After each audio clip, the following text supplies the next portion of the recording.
Bumagsak sa kamay ng mga otoridad ang dalawang lalaki na umano'y miyembro ng notorious na Sputnik Gang matapos ang matagumpay na bypass operation na isinagawa ng Pasay City Police. Patrolwoman Micah May Bahiwag sa report.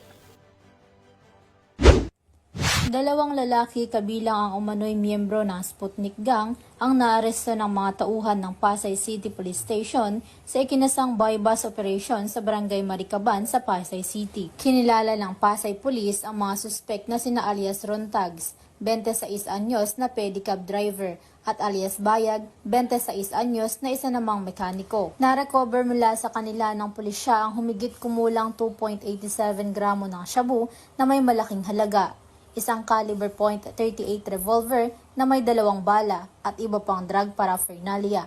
Dumaan sa wastong inventory at dokumentasyon ang mga ebidensya habang ang mga nasabing suspek ay nahaharap sa kasong Republic Act 9165 o Comprehensive Dangerous Drugs Act of 2002.